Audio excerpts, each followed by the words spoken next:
Victory Tuesday. Victory, period. Hard, tough win, but we got it done. Let's go. Going on, everybody, man, and welcome to the very first episode of The Truth, where not all Eagle fans agree on everything, and this is definitely the spot where this shit about to go down. Oh yeah, able, oh yeah, I'm stable, oh yeah, no label, oh yeah, you know me, I have only the best, I'm lonely, but damn, I'm going. This is how we started this, because of you. We started this. I'm trying to listen to your, fantasy that you living in right now. Always talking about 17 no until proven otherwise. BS! I'll be number one, working hella hard until I get just what I want, yeah. Rises like the sun, yeah. Fatal like a gun. Hey, I was really fun last year, we could have easily won those 3 games. So I gotta get through it, and the only thing I know is to love what I'm doing. Never give up, never slow till I Look, we lost. Never listen to the no's, I just wanna keep moving. Yeah, I put out a start, it's my only medicine, yeah.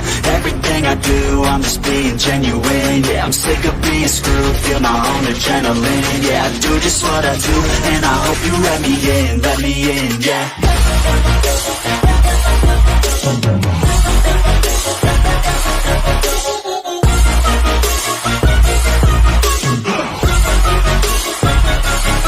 I'm grateful, oh yeah, able, oh yeah, I'm stable, oh yeah, no label, oh yeah,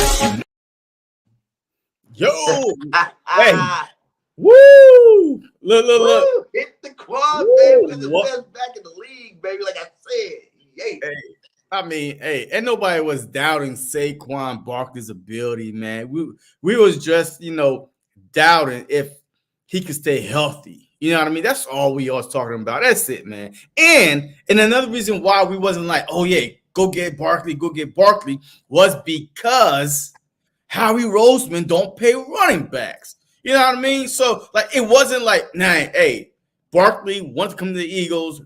Howie is going to pay him. And we all saying no. That wasn't the truth right there. You know what I mean? The truth was Howie don't pay running backs and Barkley can't stay healthy. So far, this is an off season. This is a season of surprises so far. Hey, we got out of New Orleans, man.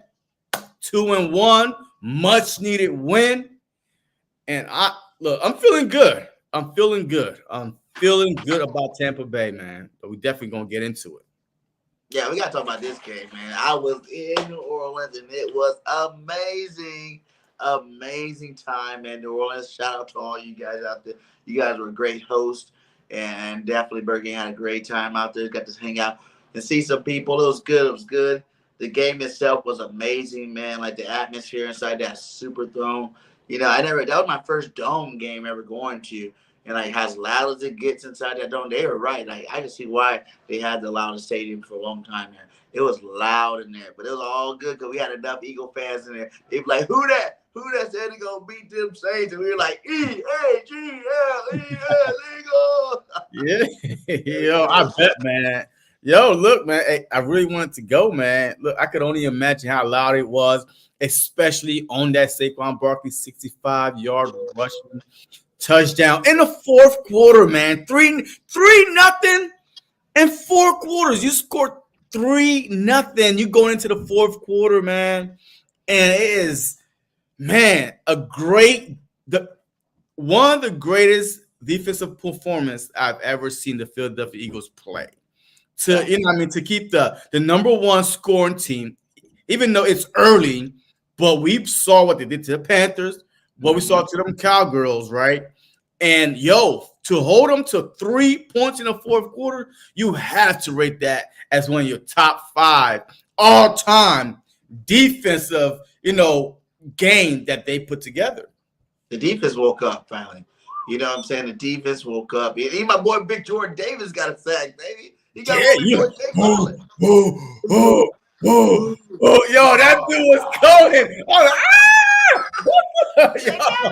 Yo, it was crazy, man. I was so happy. I'm like, is that Jordan? Is that your side? Yeah. Hey, man.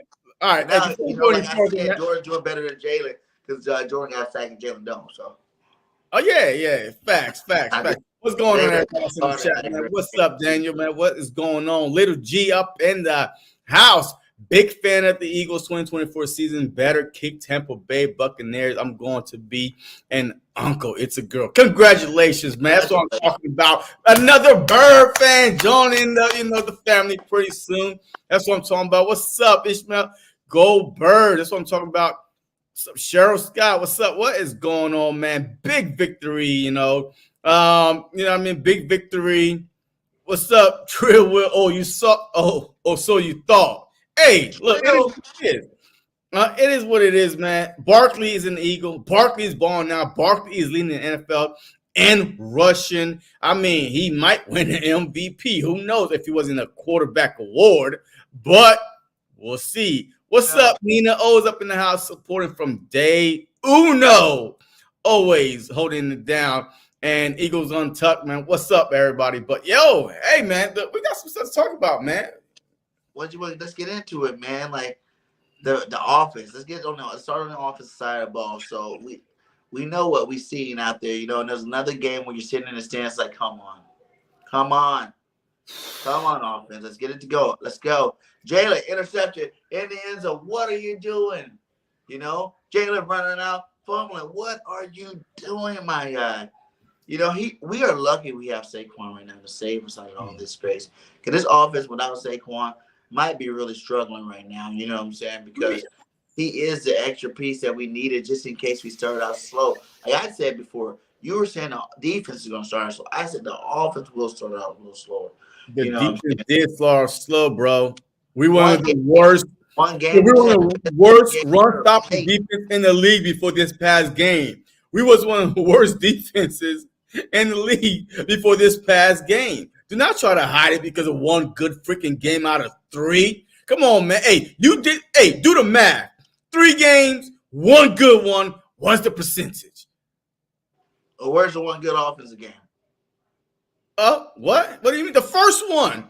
The first one was a back and forth scoring, man. We put up 34 points. Like, we put up 34 points to win. Like, the Packers put up 29. Yeah, the second one was a little, you know what I mean? Look, a desperate Falcons team coming off an embarrassing loss. And we kind of, like, took them for granted, right? We thought that Nick Foles retiring. You know what I mean? Like, you know, hey, Nick Foles, Knight, and all these legends coming, and we're just going to get a win. No, we did not show up to play at home opener. And now we went to the Saints after all week. Everybody bashing the Philadelphia Eagles. Defense is horrible. Defense is trash. You know, a defensive line can't get to nobody. Corners can't cover. You lose at the last second. You got to be one of the worst defense at home to let Kirk Cousins drive down the freaking field and score on you. So that's all they've been hearing about. So I know, look, the defense had one great game. Congratulations. Like they almost cost us 2 games. Straight up. We only had one good offensive game, and it was the first game. That's it. I mean, and we only had one good defensive game. So I guess who carrying us? You do the math. Come on, Alabama. Come on, man. It's either going to be a draw or we got to look at the stats, right? You know what I mean? How bad our defense was. What's up, T? You know what I mean? So, hey, look, it is what it is, man. But at the end of the day, hey, don't you notice that every running back that leaves the Philadelphia Eagles are so bad everywhere else? Is it the running back, the scheme, or the offensive line? Offensive line. Exactly. So now you're saying, but now I'm going back to your words. You said without Barkley, where will we be? Shoot, Devontae Smith was almost leading the league the first 3 games last season. So, like, to me, it doesn't matter who you really put back there. But Barkley, let me finish. But Barkley put the fear in God and everybody else. That's the only difference. Because DeAndre Swift was the leading rusher the first 2 games or right behind Christian McCaffrey. So it's but we wasn't even running Smith the first game. We didn't even run him the first game. So I mean, to me, but Barkley put the fear of God, and that's the difference between him, Miles Sanders, and DeAndre Swift.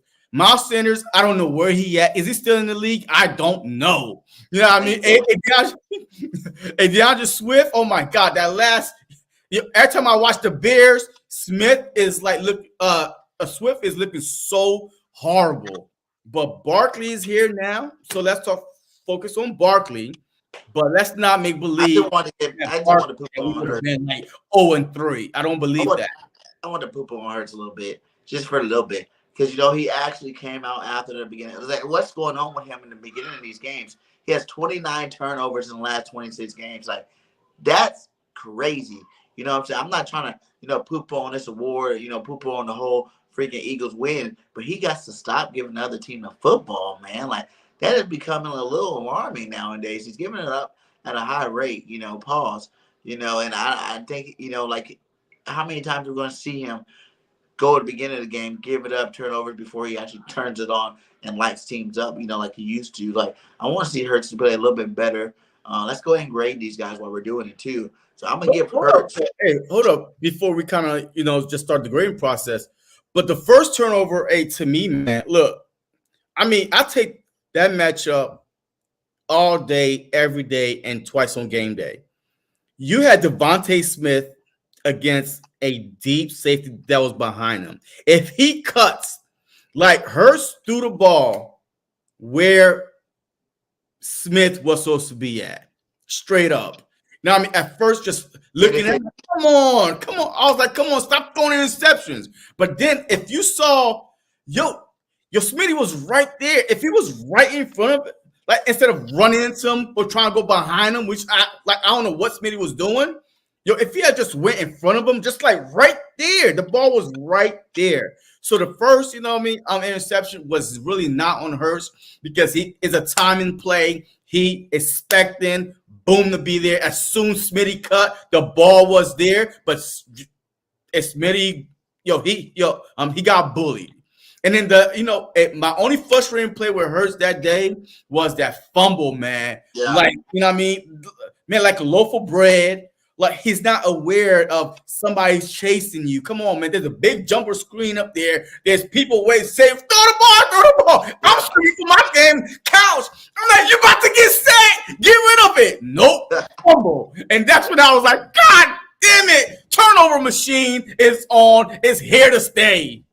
That's when I was like. You think about it, I understand what you're saying. Like, the Smitty one, he tightened that route up. He run the route the way it should have been run. Oh yeah, that's a touchdown or incompleted pass. Yeah, it's at least a touchdown. But it's like, how many times are you going to talk about it? If this would have happened, if that would have happened, it shouldn't have been this, shouldn't have been that. At the end of the day, you just got to stop throwing them and, dropping the football. It has to come at the end of the day, you want him to stop playing quarterback. Because if you're expecting it is a timing route. The ball was gone before Smitty turned. And Smitty, as soon he ran into Matthew. That's the only reason why that ball got picked. So we could go through other interceptions, but this one on Sunday, I understand that's the only reason why that ball got picked. The fumble, yes, but unless you want him to stop playing quarterback in the NFL, just like, look, I'm about to be Dan Orlovsky, all right? I'm about to defend the black quarterbacks out there because this is what it is about right now. You know what I mean? Like, if you Lamar Jackson, Dak Prescott, Jalen Hurts, you know what I mean? And compared to Joe Burrow, freaking, what's that dude that was stunking up my goddamn TV last night? Trevor Lawrence. Yeah, Trevor Lawrence, Justin Herbert, man, blue eyes, long hair, you know what I mean? Hey, you got this kind of quarterback versus this kind of quarterback. Look, it's going to happen. Quarterbacks are going to lose games, but you got to critique them fair. What I saw last night on TV was supposed to be leading every freaking sports network that had to do with the NFL. Trevor Lawrence and Joe Burrow should have been the topic all day, every day, because that was stunk. Hey, I almost threw up my goddamn food watching that freaking Bills Jaguar, but for some odd reason, I mean, we barely heard about it today. But let Jalen Hurts. Hey, you know, thank God somebody defending him. You know, even I think he was Jeff Saturday. He said, "Hey, that's a timing route. If Hurts, if Smitty run in front of the safety, that's a touchdown or an incompletion." So look, we just got to keep it even, man, and stop trying to put certain quarterback on a pedestal, because all the quarterbacks that they're comparing to, none of them done won a championship. Yeah. I'm not even talking about Patrick Mahomes. Like, I'm talking about guys that have not won a championship. You know what I mean? And so they all should be on the same level of critique, period. Yeah, you know me. I still think Hurts the best quarterback. You know, I just like to give him shit because I am a huge Hurts fan. I want to see him do better. I want to see him do better. Imagine these games without the turnovers. You're telling him right now he is an MVP already counted. He is this and that. Without the turnovers this so far this season, even though it's early, he would be an early MVP. But he just got to stop turning over the ball. After he turns over the ball, it's like he hit a light switch or something. That's when he comes out and he's more, dynamic with it, whether he's running or passing the football after that. He makes a lot more better decisions after that. But I don't want to be a turnover to be the thing that really elevates his game in the middle of mid games, to make him play as good as he does. So, it's going good. I'll go ahead and give Jalen Hurts. I'll give him a B plus. A B plus. Without some of those passes at the end of the game, that one, to Goddard, he was making some money shots at the end of the game. And I would say without some of those passes, we don't win this football game. And so, B plus, because I gotta be crucial on those turnovers, man. Yeah, I mean, look, I can't argue with it. Hey, a B plus, hey, that sounds more than reasonable. But that was a tough Saints defense. Yes, like the Saints defense are going to be a borderline top 5 defense because they could stop the run and they are very stingy in the secondary. To be able to, yes, the interception, yes, the fumble, but to throw for over 300 yards, right? You know what I mean? Keeping us in the game when the game plan was calling for a lot of throws. So I'm kind of saying, I'm borderline might give him an A minus. You know what I mean? He went into a hostile environment, loud noise everywhere, and still was managed to throw over 300 yards. And because of his change, he changed the throw to Goddard, and Goddard said it himself. He saw something, and then he changed the play. Yeah. And that's how Goddard, became wide open after he changed the play. So I had to give him, a young quarterback still. He's still a young quarterback, but we don't, see that because he went to a Super Bowl already.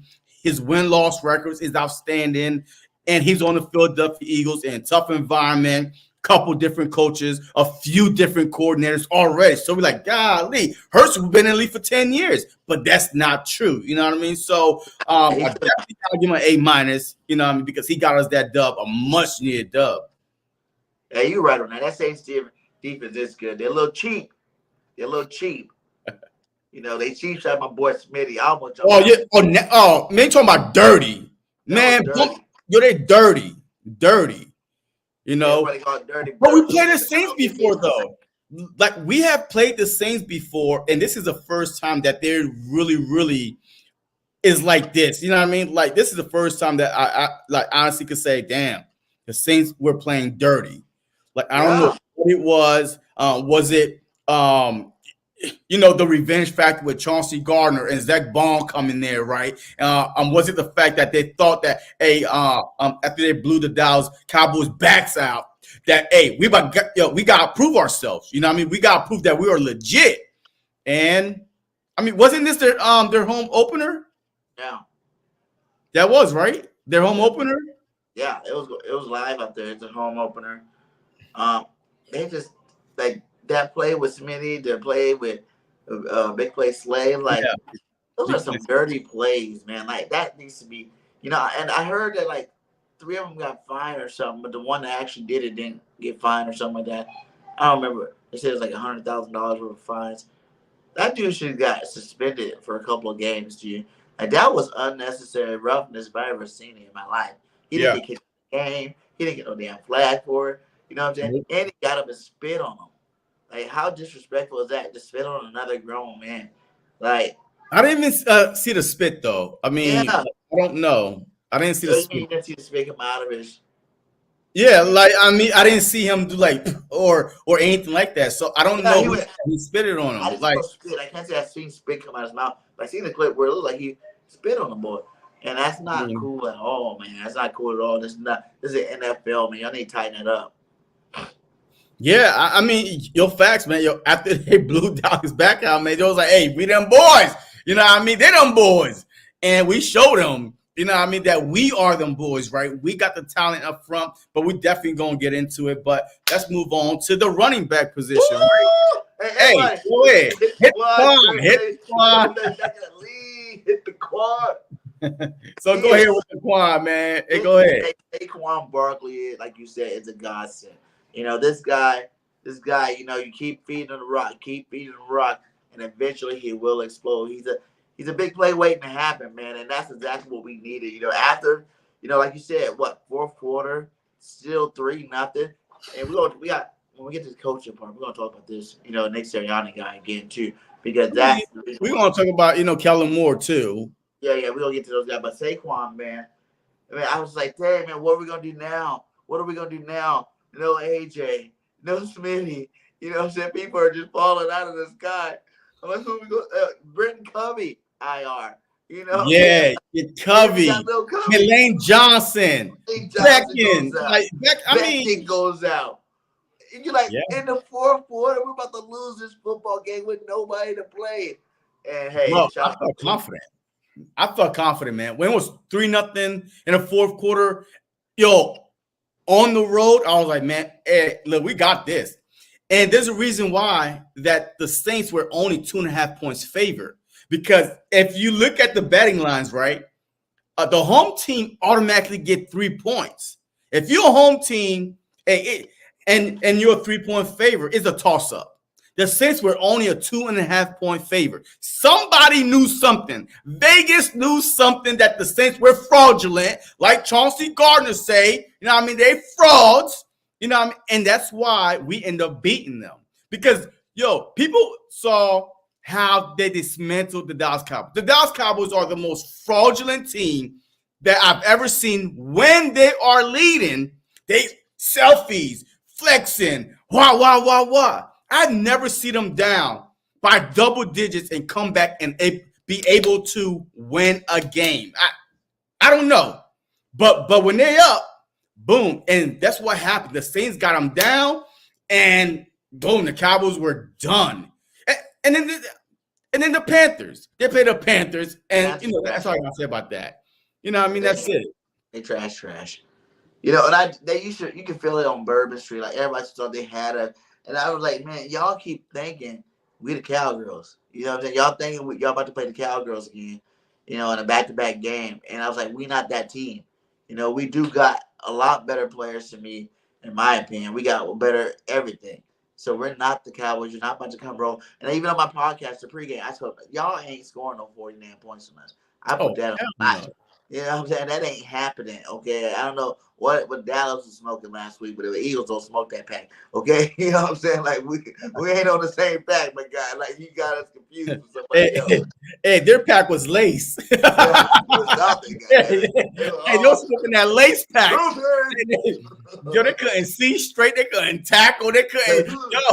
There was, and it was their home opener, right? And then you get spanked like that. So, but let's go back to the running back.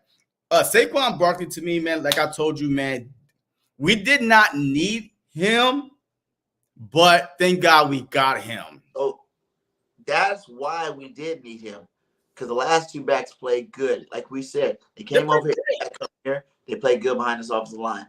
Yeah, but it wasn't really like Swift never really did that. Like, in clutch situation, could run a 65-yard touchdown out of blue like that. I don't recall him doing that the whole time. but we also did not run the ball either in clutch situations. That's where we was like, run the ball. Why did we stop running it with Swift?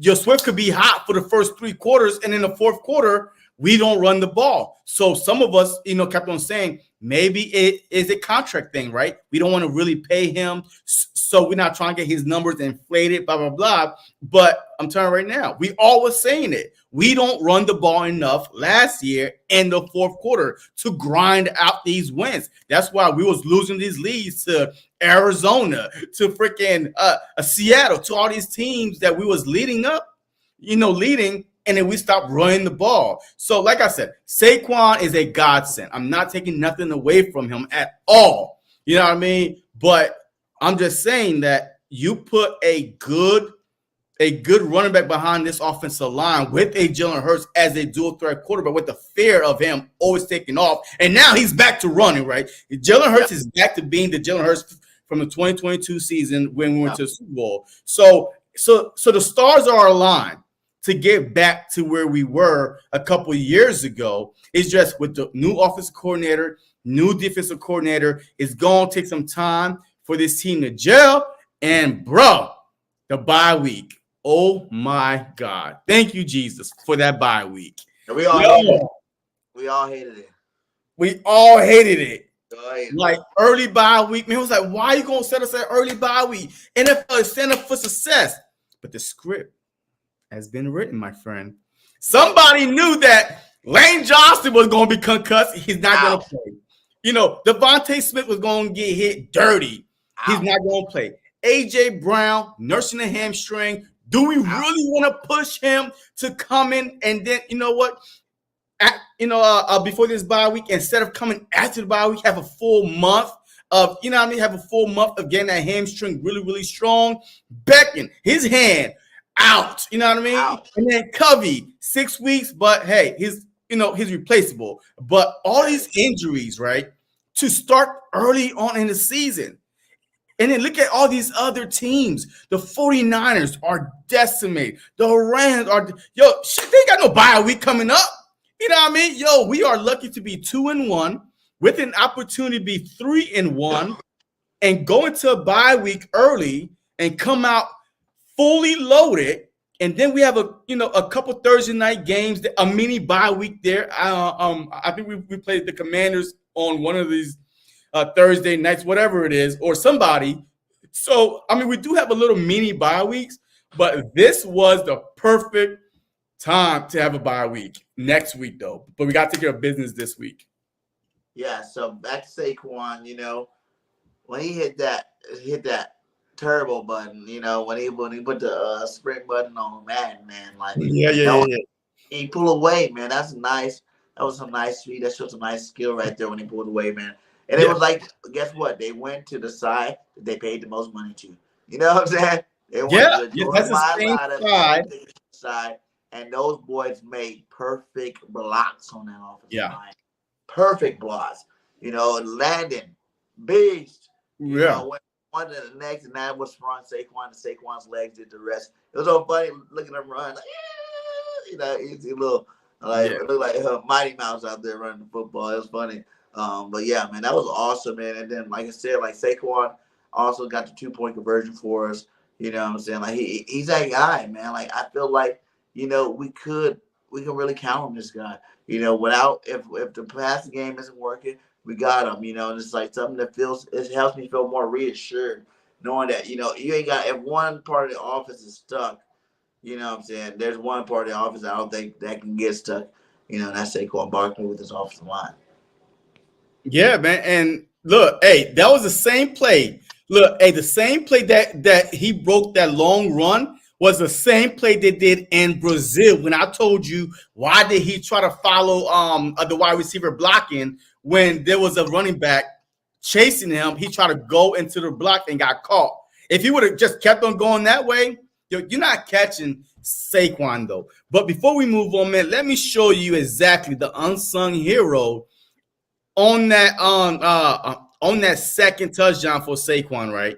That second touchdown for Saquon. And let me see real quick. Hey, let me see if you could point out the unsung hero for this touchdown.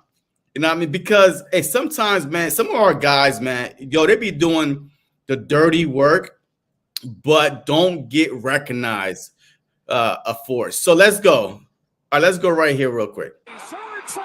Wait, hold on. All right, let me blow it up. Do that. All right, go back. All right, we good? Yeah. All right, here we go. This is Saquon Barkley's second touchdown.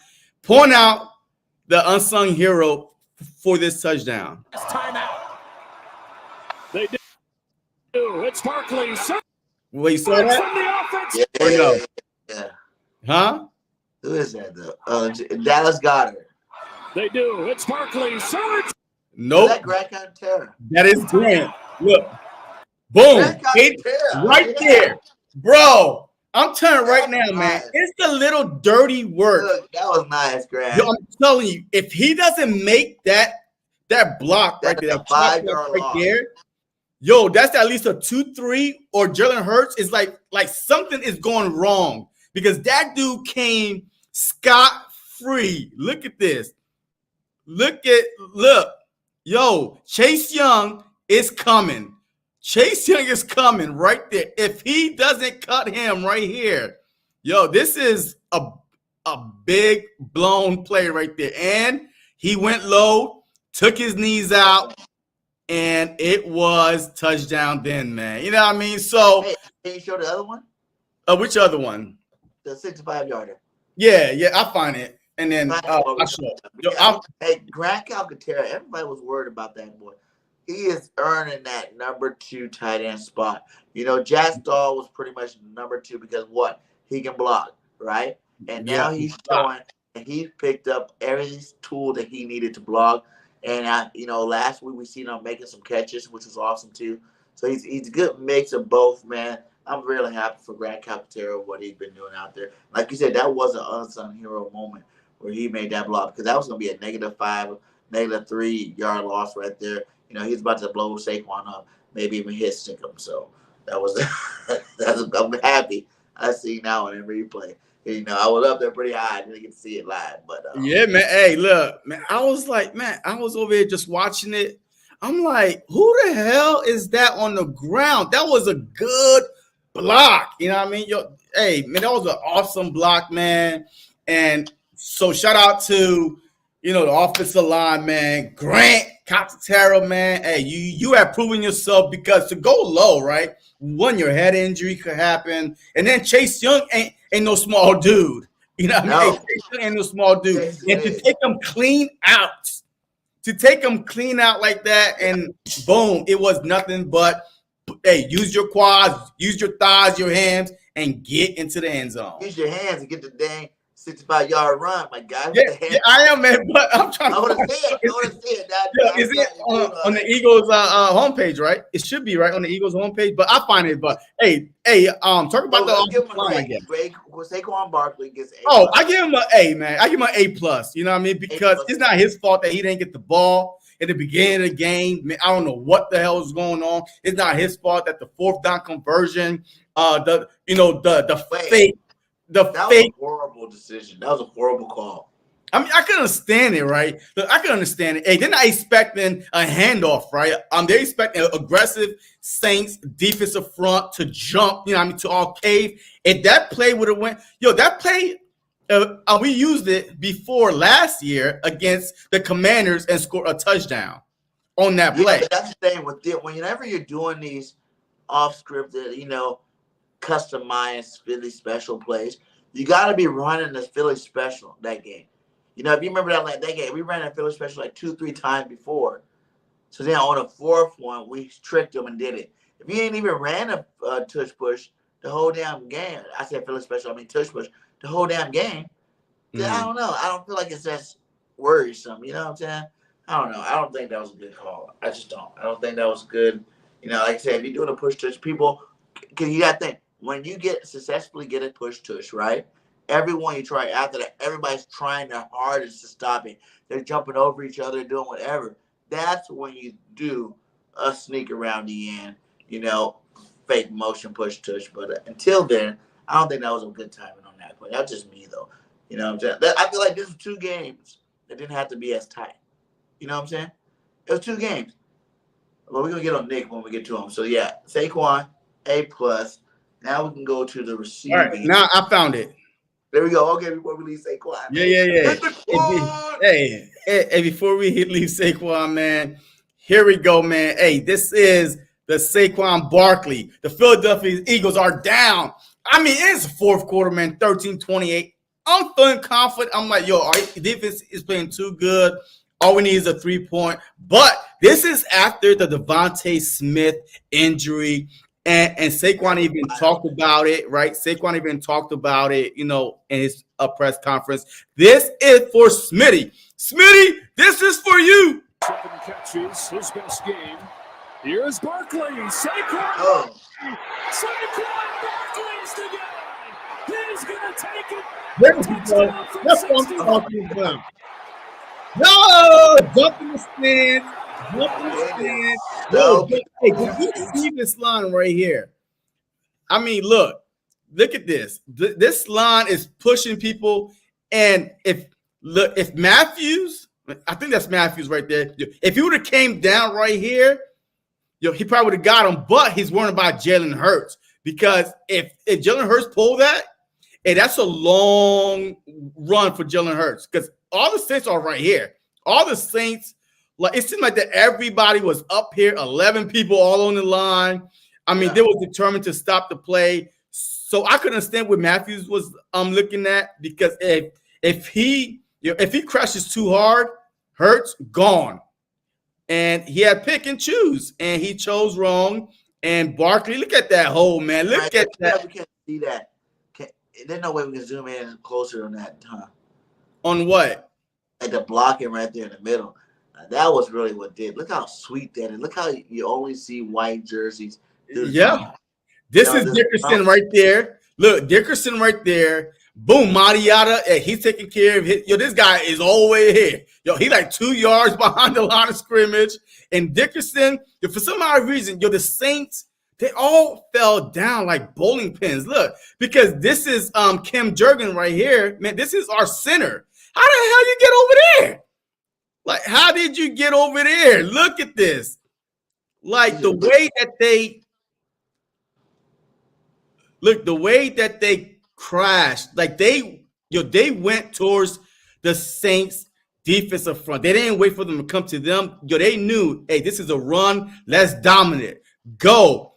And here we go. Wide open. Look, this guy right here don't really have nobody to block at this point, because he's falling down. The hole's right here. And look at this. Saints crush. Everybody's there. There's one on the ground. There's one over there. And then there's 2 over here doing something. Even Goddard, he's blocking. Who is this guy right here? They should worry about that quick screen. Yeah, Yup, that's exactly what it is. Because look, this play right here, this is a receiver. So it's so many plays you could grab out of this, right? A Hurst keeper right here to the right, a Barkley handoff, depend if the safety read it or not. A screen with 2 blockers up front, right there, and right there with Goddard and whoever is that, probably Jahan Dotson right there, and I think this is a Campbell. So with all this being, you could literally put 3 plays in this one thing right here. Like, literally, you could do plays. Or if he didn't go for the home run is blocked perfectly. Look, if you throw that quick screen, he would have took out both of those guys right there. Yeah. Oh, that's Wilson. 2 nice plays. Yeah, that's Wilson. Yeah.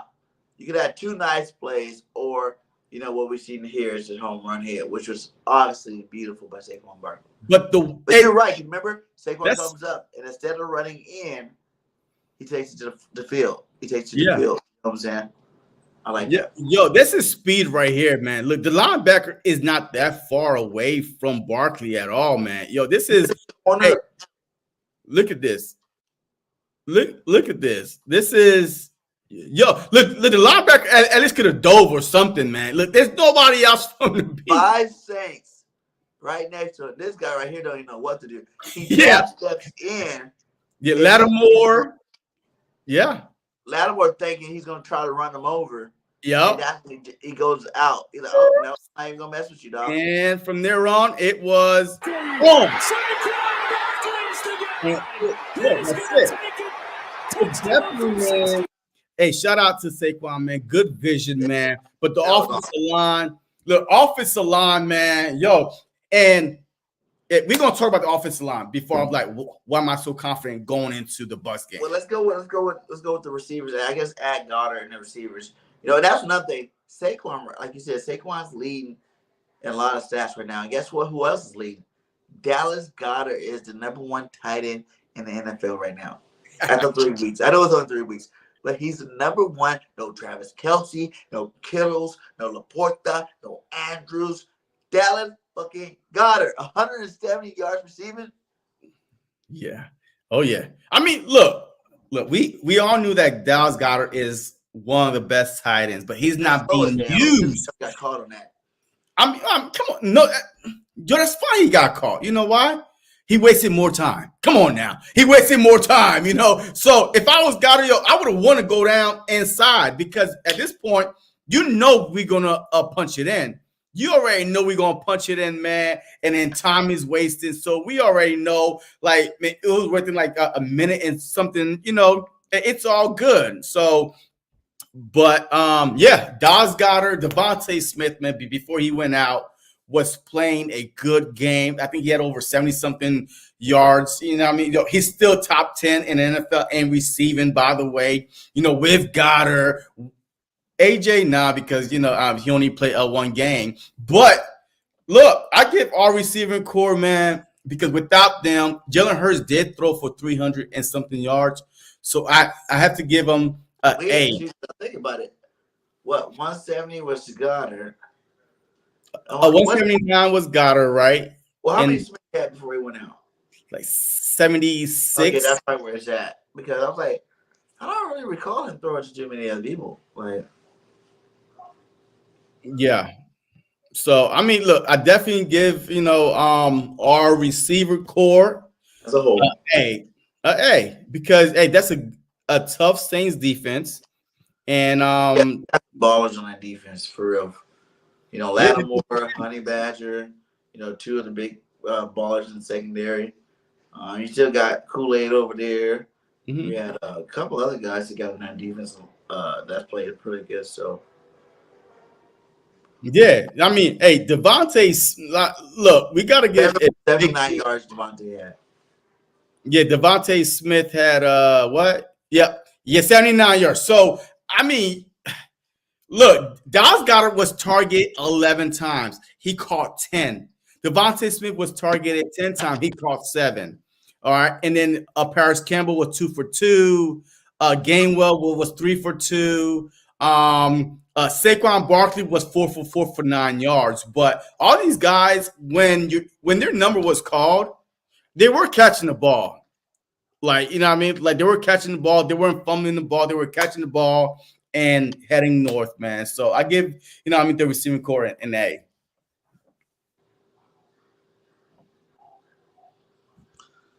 What is it? What? JC, did have you acknowledge Jaden Daniels' great game last night? No, I need to watch it. Yo, that's the first thing I said. Yo, the first thing I said was what, BG? Oh, was we off? Wait, on air or off air? We're off air.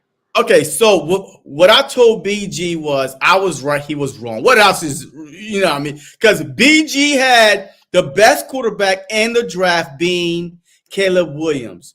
And I said, nope, Jaden Daniels will be the best quarterback in the draft. You know why? Because USC, yo, that Pac-10 he was in, right? The Pac-10. Don't start disrespecting USC on the live. The Pac-10, right? The Pac-10, right? USC. Big 12, my guy. Huh? Big 12. No, before last season. They're Big 12. In whatever conference that they were in, don't play no defense. But Jaden Daniels played in the SEC, being the friend that he was, and won a Heisman Trophy. And remind you now, this dude have over 40-something, maybe like 50-something career starts under his belt. So this is not no one-year wonder, man. Like, Jaden Daniels was groomed to, you know what I mean, for the bright stage. And that's why I picked him on my fantasy team, by the way. And that's why I told BG that he will be the best quarterback in this draft, just like I knew that Bryce Young was going to be a bum, and CJ Stroud, because he played in a Big Ten, Penn State guy right here, and I've seen CJ Stroud play in a Big Ten, and I knew he was better than Bryce Young. So I mean, don't count Caleb out. So man, get out of there. Get it's him out. only 3 weeks in, and guess what? He plays for the Bears. Okay, that offensive line is trash. Okay, trash. Okay, so what happened when the Red Rifle and Andy Dalton went in for Bryce Young from Alabama and looked like, wait, who's the problem? Is it Bryce Young or the? I didn't say nothing about Bryce Young in Alabama. Yeah, that's your boy, man. That's your boy. Hey, that's your boy. Caleb, he's an Alabama guy. Alabama. Caleb Williams. I'm talking about my USC Trojan. I can't let you disrespect Caleb in 3 weeks, okay? You had to hold down. If it's week 6 or week 7, and he still ain't did nothing yet, he ain't gonna do nothing. Hey, it was gonna change. His offensive line gonna get better. Yeah, hopefully. Okay, so it's just like saying that the Dallas Cowboys is gonna be able to stop the run by week 6, week 7. It's not happening.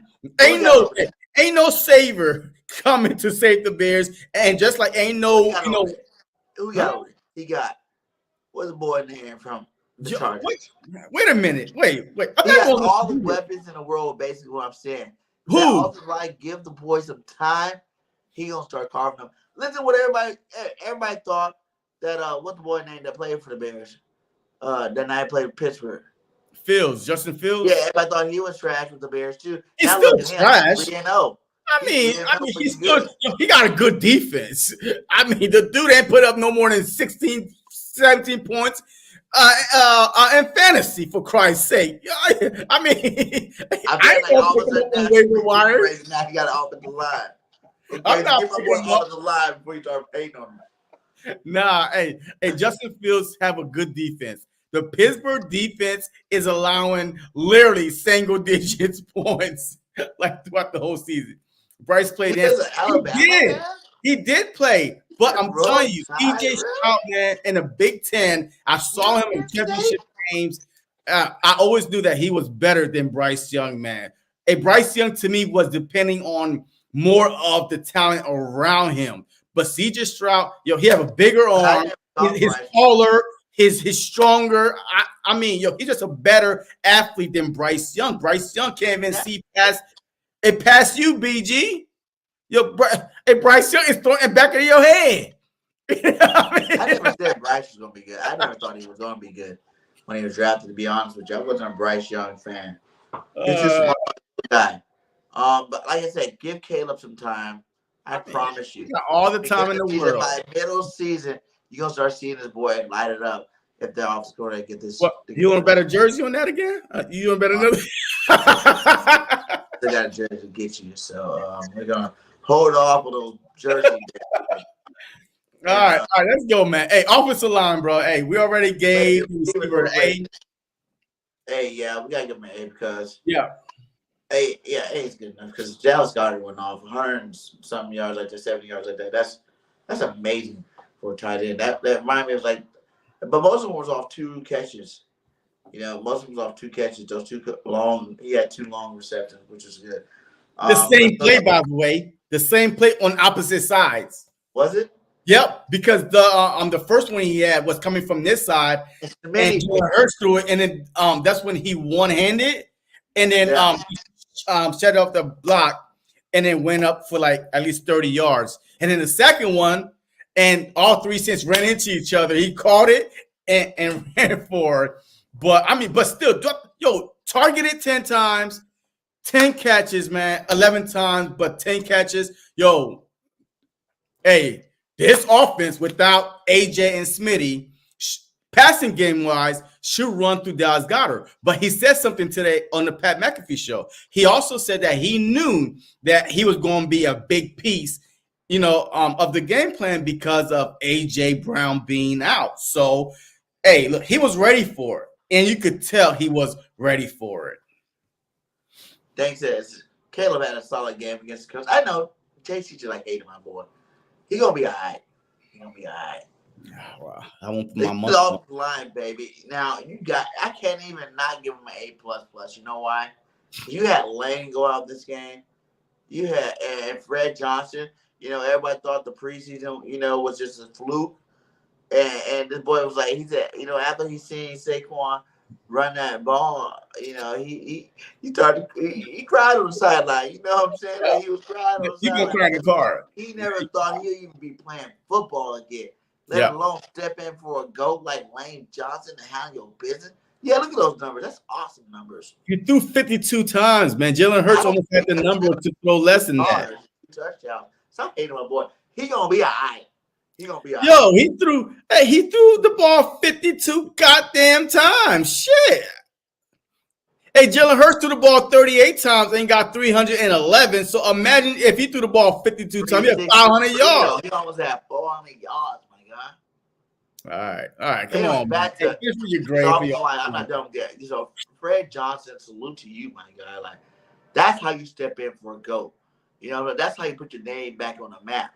He like he said, he ain't played football since 22. 21, bro. He can't even remember how long. That's how long it's been before he was in a football game.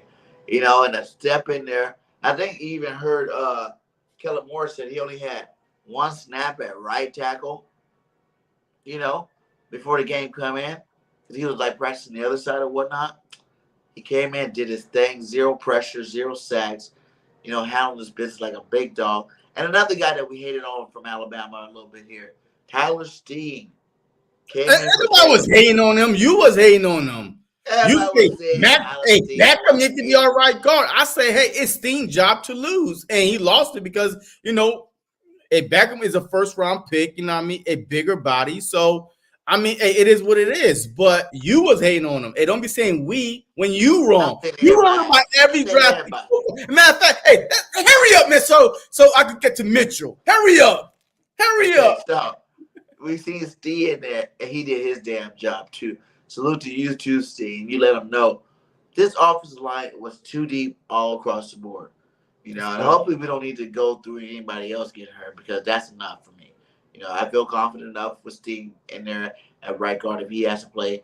And Johnson showed us in the preseason that he's that guy. You just got to give him an opportunity to play. He gave him the opportunity. He lived up to all expectations. So, and my boy, Jurgens is doing great. Land is doing great. And Mailata, man, is becoming one of the best left tackles in football right now. So, these guys did their job. I give them an A+. And I hope to continue to see these guys dominate all year long without getting hurt. We need to get them back. I don't want to see nobody else get hurt. I think it's all right if you got 2 players on the line hurt at the same time. We don't need 3 or 4 and nothing like that.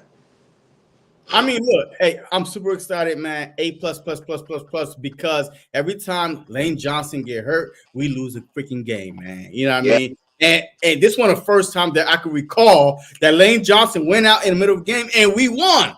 You know what I mean? We have a capable right tackle, and And Steen was supposed to be a right guard, right? Yeah. He played right guard. I'm a little bit last year. It was his job to lose. He could have easily been, I don't want to be on this team. I deserve to be a starter, but he stayed. We have some capable starters as backup. Now it's a luxury to have. It's a long season, man. It's a long season, and you need depth in every position. And that's why, once we get to linebackers, that's why I don't agree Devin White needs to be on this team. I don't care what anybody said. This is a long season. We need depth, because you never know who might go down, when it might go down. And you need some starters, to just show your pride and be a team player. And that's what Steen did, man. The whole offensive line get an A++ to me. Against a good Saints defensive front, a ferocious, defensive front, and they held their own. Especially, look, they got just thrown in there. They didn't know that they were going in there. Imagine just, boom, just going off the bench and going right to the game. Hey, warm up. Damn, my hamstring going to pop. I don't care. Go in the game. Right. It is so hard to do. And then to try to, hold these guys that's been warmed up already, and now you cold. So much things could have went wrong. So I mean, shout out to them, man. A+. Yeah, they always say, if you stay ready, you ain't got to get ready. Yeah, they came in and showed that they were ready, my God. They were ready. They handled the call when it came to them. Yeah, man. I mean, so that's the whole offense, man. That's the whole offense, man. Let's run through the defense. Hey, let's run through this real quick, man. Hey, let's start up with the defensive line, man. The defensive line. I'll start first, man. A++ all across the board, man. Even Bond that played edge, you know what I mean? That Big Benjo put him on the edge. The defensive line to stop a Kamara. Oh, man. I mean, the Dallas Cowboys got ran through. Alvin Kamara got not one, not two, not three, but 4 touchdowns against the Dallas Cowboys because they couldn't set the edge or they wasn't disciplined enough, you know what I mean, to protect the cutback. And this defensive front, Carter, Davis, I mean, them boys look like, the type of dogs that we drafted, right, to anchor. I mean, to be the force up the middle, man. I'm glad. Hey, this probably was their come out party, and I can't wait to see what Vic Fangio might have found something. Do not change it now, Vic. Do not change it because Carter was moving all across that line. I love what I saw all across the line. A+ from the defensive front. Was that the picture I seen? No, that didn't have all 3 Jordan, but it had Nolan. I seen Nolan after setting the edge. I was looking for the picture I had with all 3 of the Georgia Bulldogs. Like, they did their thing finally, you know what I'm saying? We've been waiting for it, and it took 3 games in. But as long as they could continuously do what they did this weekend, man, Jalen Carter was a monster out there. You know, I think they said 18 out of like 52 snaps. He put pressure on that quarterback. He disrupted the play. You know, at the 18 out of 52, 18 times in the game, if you can disrupt the game, man, that's something that, you know, they said he was the best defensive tackle this last week. Here you go, BG. Hey, this is what you was looking for. Here we go, man. Here we go, my boy. 4th and 1, all across the line. Hey, you got Smith right here. Nolan Smith, Davis, Carter, Milton Williams, Graham, Bond. I mean, they're all up there. 4th and 1, 4th quarter. Imagine how big this is. This is 3-0. If they get this first down, it's most likely going to be a touchdown because, you know what? Because they're right there, right at the Philadelphia Eagles 21, at the 17, 18-yard line. If they get this first down, they could kill some clock, run it, score a touchdown, and now we chasing. This stop right here, all front, all right there. You see them boys crashing. Kamara way back here. Carr. I mean, this play. Prentice leads the way for Kamara. This play had to be one of the best plays of the day. Here to the right. Prentice leads the way for Kamara, who fights down and makes it. Was that Bond who flat back that got him in the backfield? Bro, I cannot say enough about this defensive front, man. A+.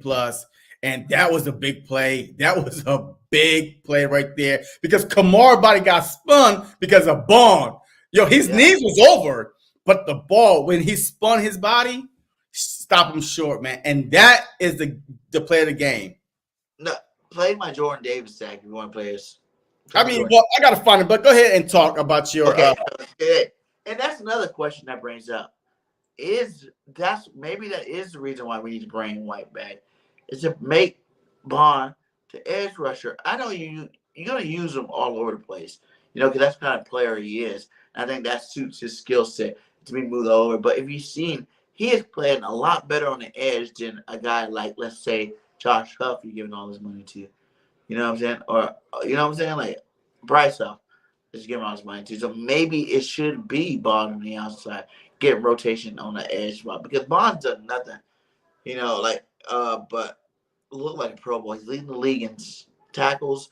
He's got two tackles for loss. He's doing his damn thing out there, and none of us expected him to, do this. Like you said, I see one of your posts earlier talking about, Big Fangio finds these guys. Yeah. And that's what he did. He's found another guy out there. Van Winkle, remember Van Winkle from the Dolphins? Yeah, Yeah, he know how to find them. And he found another guy out there. But maybe you can use him more of a Swiss Army knife type guy and let a White start. Because I still think that we're missing that intensity that White can bring to the football field. I think we're I think it's more. It has to be more of the fact that he's not 100% out there yet, and they want him to be 100% before they even try to put him out there. Because we all know, like, he was a starter until he got hurt, and that's when you start hearing all this other stuff. Oh, Dean won.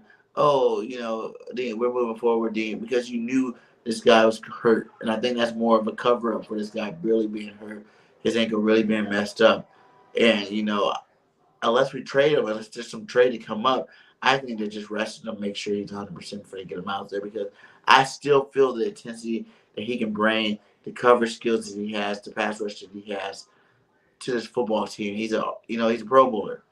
No matter what you want to say about the guy, he's made it to Pro Bowl. He won a championship. He is a championship linebacker, and you need as many of those in your football team as possible. So, no shots out to Dean or Bond. But I do think Bond he looks good on that edge, man. He looks good on the edge. Making sacks on the edge. Stopping the run on the edge. Maybe it is his spot to be playing some more edge linebacker. But see, like, I don't think so. Look, I think it's fine, man, because you could change it up. You could bring it up on the edge, to set the edge for a team that's good in running, or you could just drop them back in coverage for a team that used their running backs, at the backfield, right, in the flats. So, yes, we do need some more pressure, but I feel like, look, remember, Huff only had a good, 10 games, right? So, just be patient with Huff. I think we will be fine, man. I'm telling you, this defense, the first 6 weeks, I kept on saying it, this first 6 weeks, the defense is going to be a work in progress. And Huff did an outstanding job setting the edge also on plenty of run plays. So I'm not going to give up on Huff yet, on Josh Sweat. I'm getting these sacks. The more Davis and Carter, dominate their guys in the middle, the more one-on-one that Sweat and Huff is going to have. And that's what you're going to see, this team start clicking with the sacks. The sacks come in bunches, man. You know how sacks are, man. It's streaky, man. And sacks come in bunches. Once you start getting 1, 2, man, look, you could get 10 in a row. Watch out for Jordan Davis being the sack leader this year, my guy. He got that one. Yeah. He got that one ball. Oh, my God. But I found it. Here it is. I found it. It may not be like the exact one that you want, but it is. Let's go. It was the only sack in the game. Hold on. See? Here we go. Yo, he looks so slow running. Come here, you. Get over here. Yo, he looks so slow running, right? Hey, what? Hey, look, don't hit my boy. I hit my boy. Get off of me. Look. Get off me. Don't run for me. Right. Hey, yo, you see that beast coming? You better. Oh, I promise you, after a Jordan Davis sack, the quarterback not gonna feel the same. Okay, exactly. After that, 300 and 400 pounds. I love the fact that he threw the guy, right? He threw it. Look, I love the stunt that Vic Fangio ran too, man. Like, they were crossing a lot. This one was not a straight up the middle bull rush for Davis. Look at him. Look how he got him. Get off of me. And then he, I love the fact that he did that, man. So, that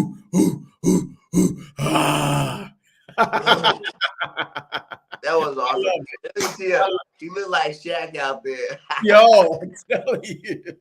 Yo, he was balling, man. Shut up. Look, I'm happy for them, though, man. Davis and Carter, man, I'm happy for them. Another good game on that D line for Thomas Booker. Yeah. This guy, I don't know where he came from, but he is playing some awesome snaps.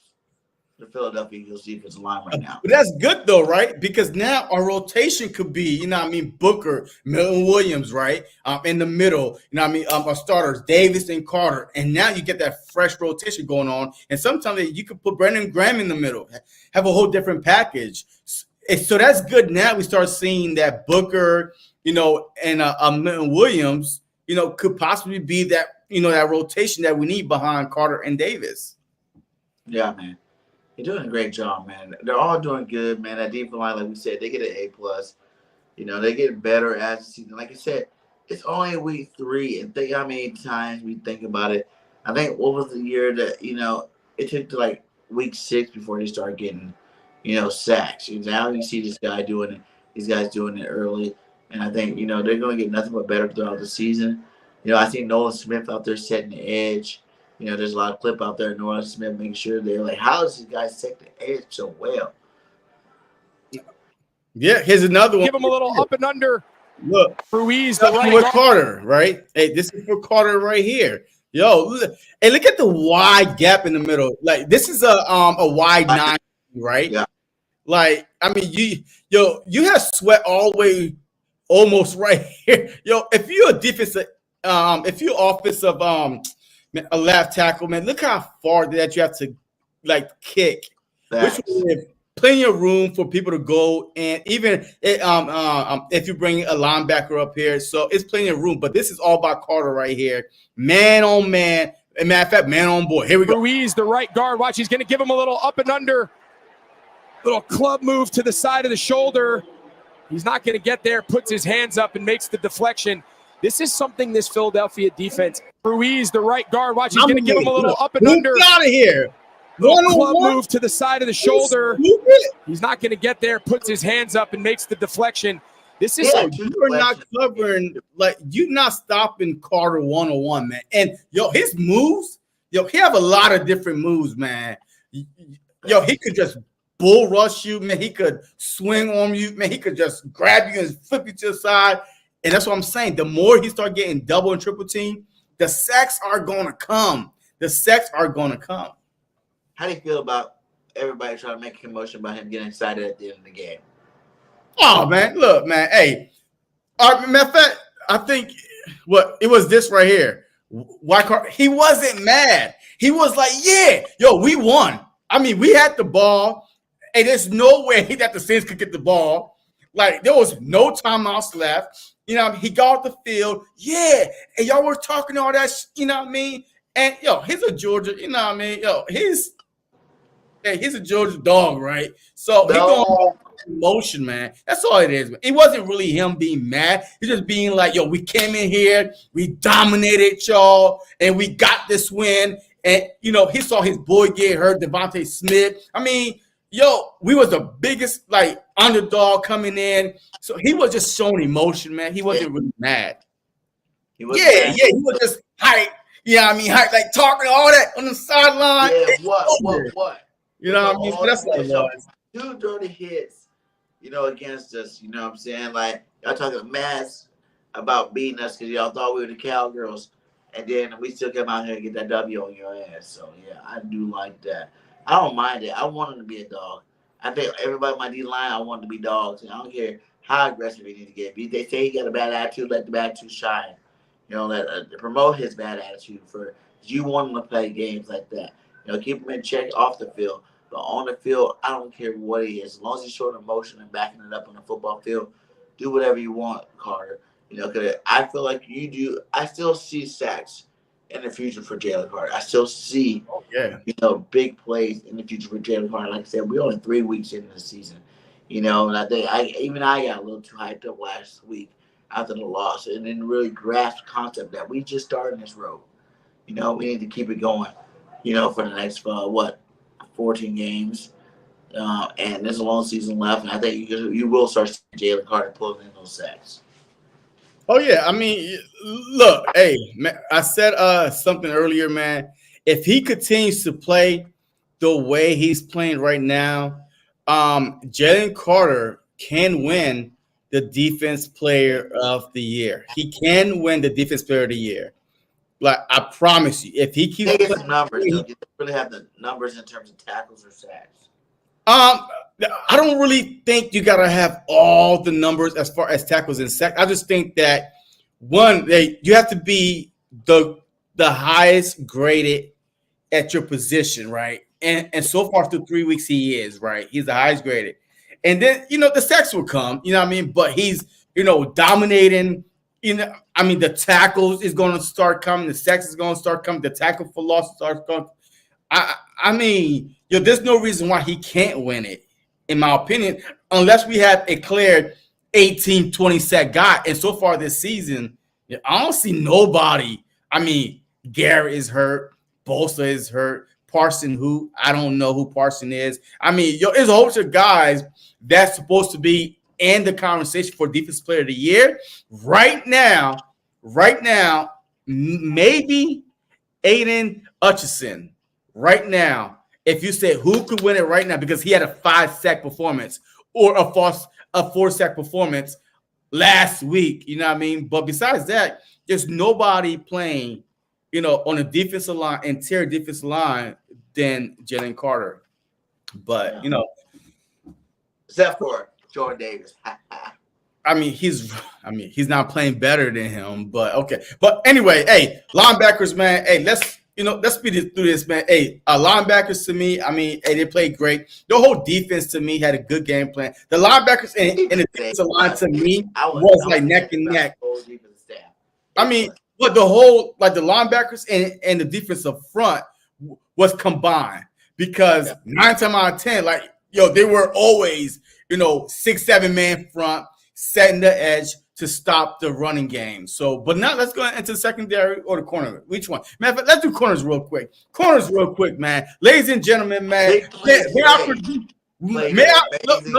mute you. I've been waiting for this the whole show. I've been waiting for this the whole show, BIRDGANG.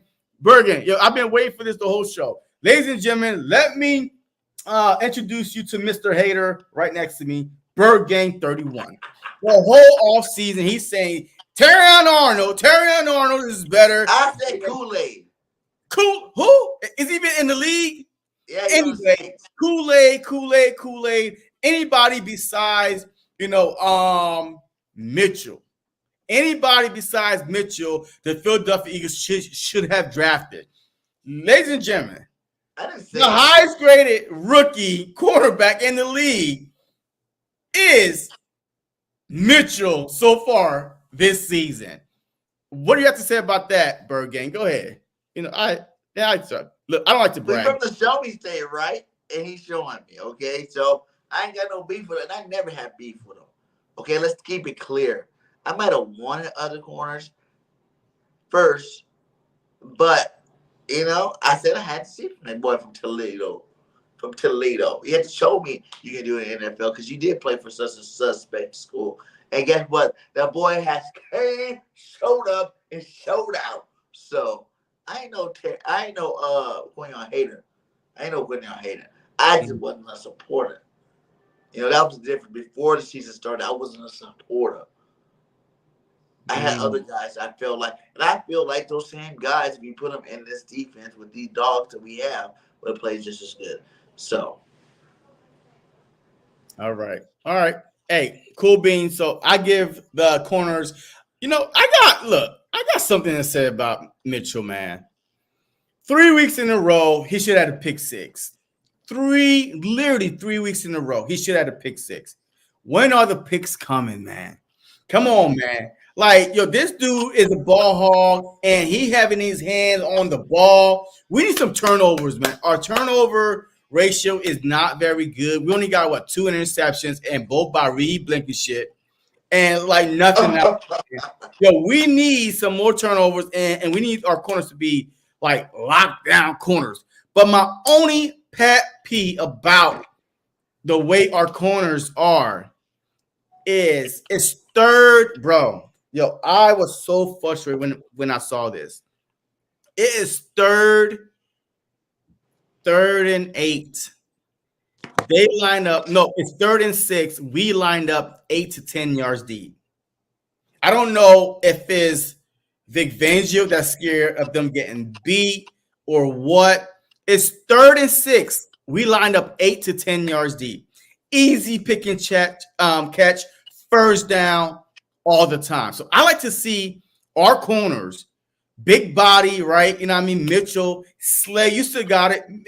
Lean a little bit towards Slay way, a little, help him out a little bit. But I like to see our corners get physical, because our defense line was getting to Carr so fast that if you playing press, like, yo, you bumping them, yo, you got to pick 6 to the house easy. But you ain't going to I'm getting a first down. And I saw that a couple times. The first, I'm like, what are y'all doing? So, but besides that, man. Defensive scheme, too. Yeah. That's what he likes. He likes to play off. He likes that everything in front of me type defense. You know, like I said, I give him A plus 2. Like, these guys are doing what you're supposed to do. And even a couple, you know, of times in the first 2 games or whatnot, you know, people want to get on our cornerback and our secondary. And I even told you about our secondary, too. I think our safeties are fine. You know, Vanilla Ice over there is doing his damn thing. You know what I'm saying? 2 picks. I don't care what anybody say about Reed. That's one thing that boy got, and that's football knowledge. You know what I'm saying? That one day he got his coverage skills. He's got, 6 interceptions in the last 2 years, you know, or since he's been starting. He knows how – he got a knack for the ball, and they always seem to be the same kind of catch where he's diving to the ground, you know, to go down there and catch the football that most people won't even catch. Like Ben just said, the key to all that is he's actually catching the ball. A lot of people make that play and don't catch it. You know what I'm saying? Like, every time he got an opportunity. That's a hard catch, too. That's a hard catch, dude, because it's a hard catch. You like diving for the ball, but then you're like, hey, man, you got to make sure that your elbows are not like right there, and you're diving into trying to make sure that you catch the ball. It could either bounce off the ground, bounce off your hand, bounce off your chest. So if I'm going to go in and, you know what I mean, just get it, yo, I like it, man. But let me show you this play that I was I'm talking about, because I did tweet about it, man. I was so pissed how we was, man. But look, forgive me if I tweet, you know, throughout the game and I show my emotions, man. But it is 3rd and 8. As a matter of fact, this is 3rd and 8, and this is one, huh? Is it Andy Dalton? No, it's not Andy Dalton. Yo, this is 3rd and 9, and Mitchell still got burnt, and this should have been a touchdown. Here we go. All right, yo, look, 3rd down. It's 3rd down and 8. Why are you backed up? Why is the corner so far back? I can't even see you right now. Look, like you 10 yards back. What are we doing? What is this? Hey, bro, what was that? Oh my fucking God! You almost got burnt! How? You didn't do shit! Why are you celebrating? How the hell you that far back and you still got burnt? Look! Because you got that makeup. Oh, God damn it! You got that makeup. Oh, all right, yo, look.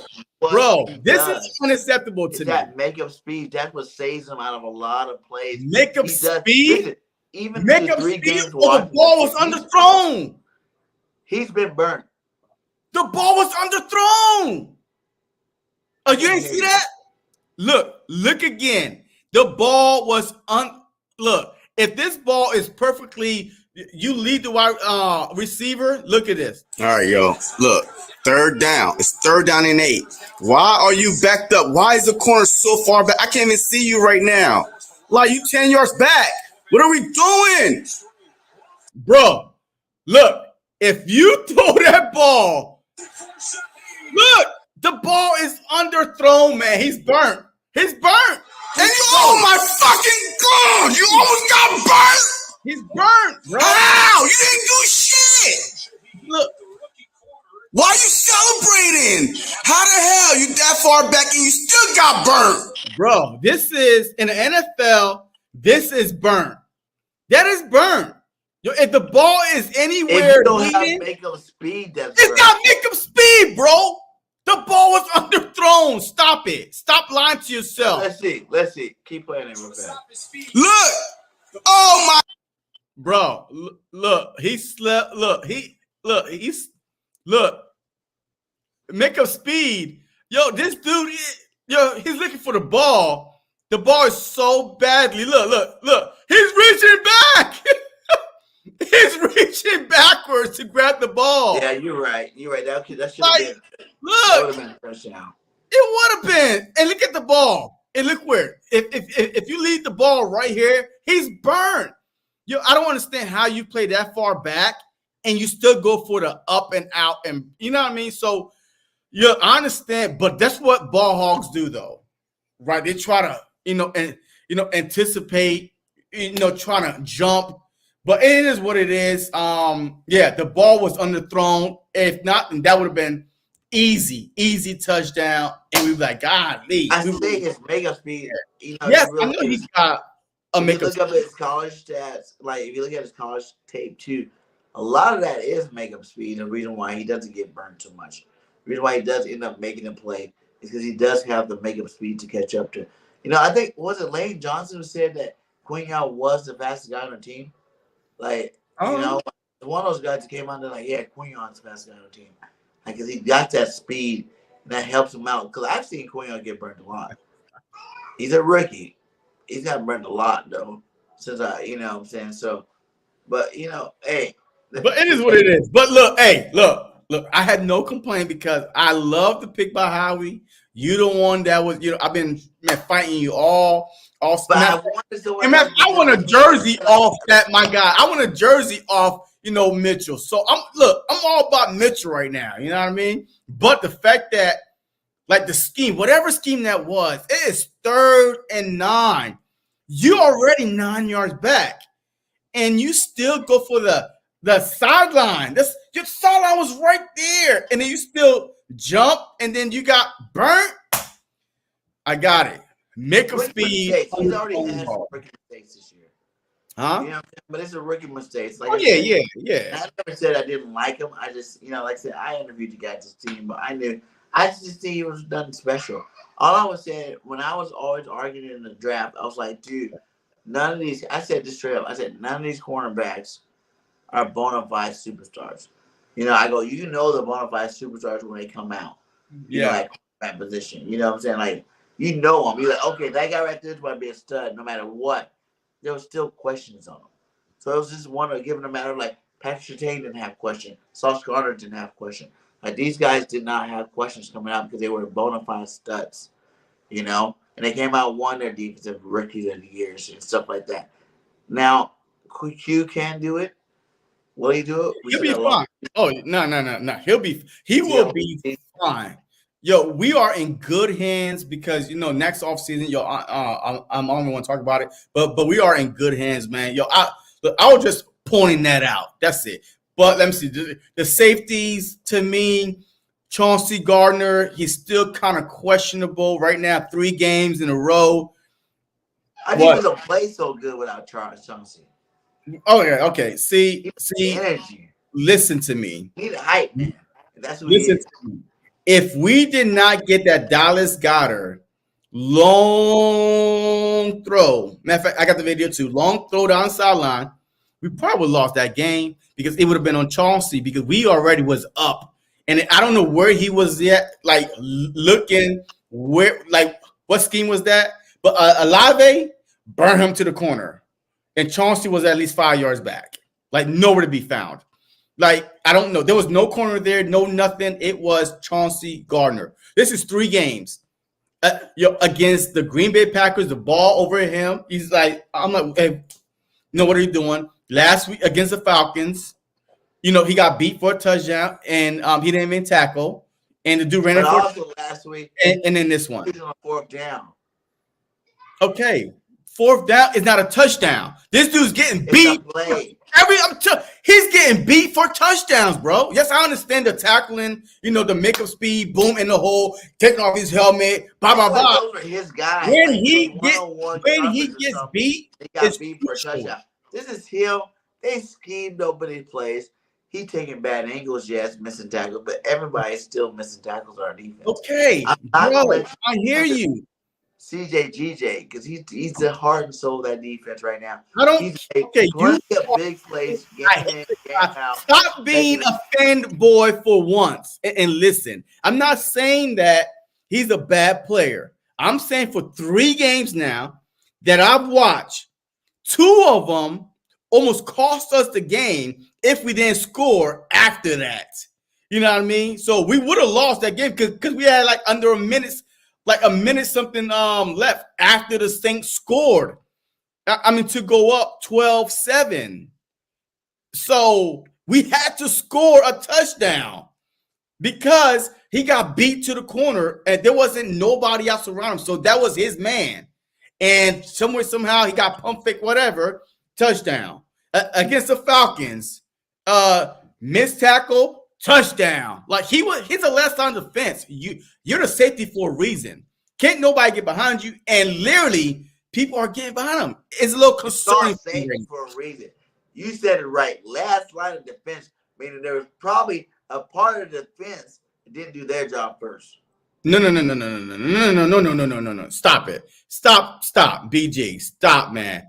Stop. You remember, hey, going to the next one where I find this clip of Gardner somewhere in there. Safeties and corners as a whole. Secondary gets the A from me. This whole defense gets an A from me. This was the best defensive game I watched Philly play in a long time ago. Without minus the sacks. I like seeing sacks. So we didn't see too many of those. But in terms of overall defensive play, to hold the team at 3 points, they're like the Saints that were prolific on offense. All the way to the fourth quarter, only 3 points.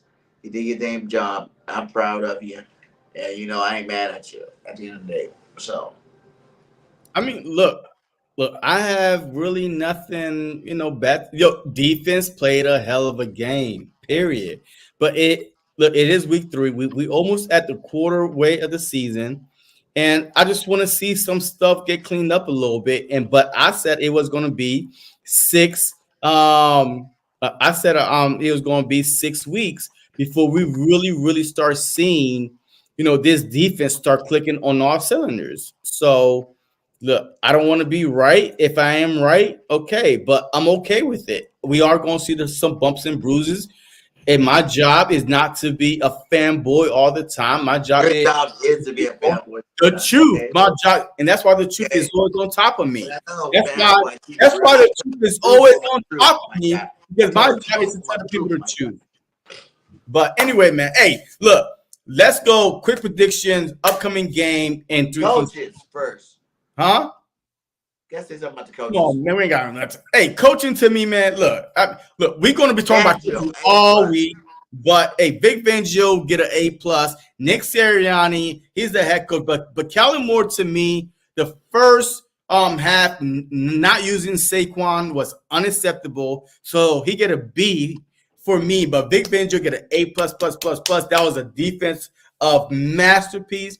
But Kellen Moore, where is Saquon Barkley? You the offense coordinator. Why wasn't using him in the first half? I mean, this dude has 17 carries for Christ's sake, but mainly like 15 of them, 10 of them came in the second half. So why won't we, using them to begin with? And Nick Sirianni is going to be Nick Sirianni. Overall, man, I give, Nick a B-. Listen, does it concern you at all that he's still calling plays? No, man. Like, y'all reading so much into out of the play calling. Nick is trying to make you want him calling no damn plays no more. But look, okay, it doesn't matter. It doesn't matter what we want. Get over it. Okay. My problem is this: until he take the play calling away, I don't care. Nick is trying to save his job. He's trying to feel useful. So if you ask me as a head coach, hey, I'm like, all right, you know what? Whatever. Yes, I'm calling some plays. That doesn't mean he's calling the plays, right? He's just saying anything to give y'all clickbaits right now. Look, we're talking about it, but I don't think that he's calling the plays, because I refuse to believe that Kellen Moore, and that's what Kellen Moore is not even really entertaining, man. Nick is going to be Nick. We're going to get through the season, with him as a motivator. You know what I mean? Taking the blame on losses, bad plays, and to shield Moore and Vic Fangio. All right, he's a head coach for a reason. So who cares, man? You know what I mean? Like, we don't talk about Mike Tomlin bad decisions. Play calls are bad. We don't know what plays he's calling either. He might have called this Saquon Barkley 65-yard one. Not even sweating these games as much as we sweat them. It wouldn't have been 3-0 in the game if Nick did kick field goals. Okay, but you say we're talking about play calling. Now you don't want to kick. Okay, look, there's a difference between play calling and him, making bad decisions, with clock management. That is more of a clock management. Take the points. The play calling. Hey, I don't know. I mean, until he literally say, I called this play and we got beat, I'm not worrying about him saying anything about play calling. All right, so let's go. Buccaneers game, man. Look, to me, this is, I feel like a revenge game, but I feel like without AJ or Smitty, we still could go to Tampa Bay and win because we got Saquon Barkley, Dallas Goedert, and an offensive coordinator that could use the middle. Because if you saw against the playoff loss, the middle was wide open, cover zero blitz, nobody to throw to, no outlets. So I feel very, very good if you take the playoff game against them, the week 3 game, right? The week 3 game against them that we beat them, and then just go back. But Todd Bowles is still there. So, I mean, he's not going to change that much of defense, right? So we got so much tape on what he may do that we could counter everything. But he doesn't have tape on what Kellen Moore can do with this, you know what I mean? Like with a Jalen Hurts, with the Barkley, with the Goddard, you know what I mean? Calling the plays. So, I mean, I see this game being a very good game, a very close one because we're going to be down some players because I don't believe Devontae Smith is going to clear concussion protocol. A.J. Brown, to me, if it's a hamstring, hey, a month out because if he missed this game right here, this is 3 weeks, and then we on bye next week, a good month to get it healed. You know what I mean? So I would feel comfortable after the bye to come back. You know, Johnson, concussions, he's not going to clear. Beckham, if his, hand was hurting that butt, like that much, he couldn't even put pressure. Hey, the more time he gets it healed. So it is going to be a ground and pound game. Jalen Hurts, RPO, Barkley, Dallas Goedert, middle, your quick screens, right? You know what I mean? To the guys. And this game to me is going to be like a 27, like 27-23 type of game, man. Eagles win.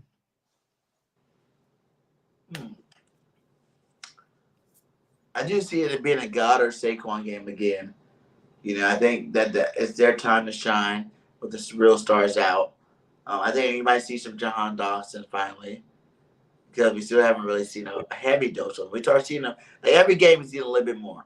You give him a little bit more, And this is your game. Now that you got both of your stars plus Britton Covey out, you want to throw Britton in there because he was getting some receptions ahead of you too.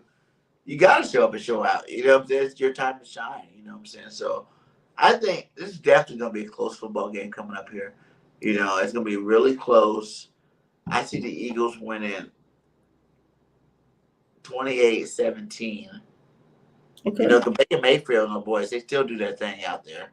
You still got Godwin. You still got Evans. Guys don't know nowhere. They're out there doing their thing. But the running game is suspect, though. The running game is shaky. And like I say, your Tampa can't stop the run. You know what I mean? So this is we beat them with the run week 3 last year. So that's why we didn't run as much in the playoff game. That's why I was so shocked because week 3 showed us that we could run the ball and beat them that way. But we went away from it, and that's why we lost the playoff game. But one thing I will say is this is going to be the toughest challenge for the rookie. For who? Mr. Quinyon Mitchell. You know what I'm saying? Now you got 2 bowlers. And Evans is a big receiver. Yeah. He's huge. And even when we had good cornerbacks, Evans still kind of does his thing with them. You know what I'm saying? It's going to be a test for the rookie. I would like to see him pass this test like he's been passing. But if there is a down game, you might see it might be this week. But like I said, 17 points. I think our defense only gave up, 12 last week. I do think they're going to continue to get better throughout the season. And I do think that, the Eagles will win. Like I said, 28-17, an 11-point win, you know what I'm saying? But I don't know. I have to see this offense score. We need to come out faster scoring on offense. The offense need to start clicking in the first quarter instead of the third and fourth quarter. All that time, we're like, oh, we're so mad when they were blowing teams out in the first half and then not doing nothing in the second half. Now it's like the opposite. We ain't seeing nothing in the first half. And the second half is when they're starting to really light it up. So I want to see this offense start hot, finish hot. Put these guys on their heels early because, like anyone, Baker Mayfield's a good quarterback. You let him get hot. If you let him get on the road, he's a good quarterback. He can put some points on you. If you stop him early, defense, then we got a chance. Put them points up early, stop us so we can just pin our ears back the rest of the game and get out the quarterback. I see Eagles victory, baby, going into the bye week. Yeah, I mean, and a much needed bye week, man. So I mean, hey, this game is here for the taking, man. I mean, it's here. This game is here for the taking. The ground and pound. Just stick to your bread and butter, man. Just stick to what works.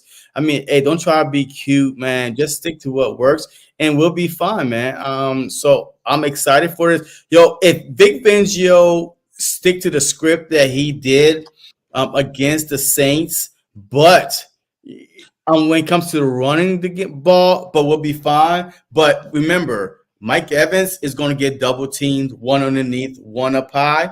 And I think Slay is going to be a one-on-one with whoever he's covering. And then, the rookie is going to get some help with Vanilla Ice back there, man. Yeah, they don't need to help him for sure. Like I said, those are 2 Pro Bowl, receivers out there. And Slay, is he 100? Is he back? Is he going to be back? You know what I'm saying? Like, that's another guy we don't know for sure. I don't really know what happened to him, though. You know what I mean? I saw him get pushed back, but I mean, I don't. Out of bounds. Yeah, but what but what is hurting? You know what I mean? Like, is it a hamstring? Is it like a tailbone? Huh? His pride? His neck and his back. Oh my God! All right, man. Hey, with that being said, man. Hey, man, let's get out of here, man. Yo, it's been a nice, fun hour and 36 minutes recapping, Victory Monday / the Truth on Tuesday. It's Tuesday for us. All right, man. All right, tonight, I'll let you have it. Since you went all the way to New Orleans and came back, so hey, I got a picture going viral with me and Big Dog. It's going viral. We like 160,000. That's me and my boy Big Dog. We topping it up on bourbon. Doing our damn thing. It was nice. Hey, it was, like I said, salute to all you guys. It was an Eagle takeover, man. We took over Bourbon Street. We had our own parade. We did our own tailgate. We had our own Mardi Gras out there, man. It was awesome. That's my first time in New Orleans, and I definitely gonna go back there again. It was definitely an awesome place to be at. It's kind of pricey, but it was a good little vacation, though. But hey, Tampa's next, baby. Tampa's next. The Eagles will be 3-1 because it's BIRDGANG 31 in the building. Eagles will be 3-1 on the bye. JC got the 1. I'm the big 3. And you know how we roll it, be fly. Go Birds. Fly. Till next time. JCBG, this is the truth, and we out. Go Birds. Peace. Going on, everybody, man, and welcome to the very, very, very, very first episode of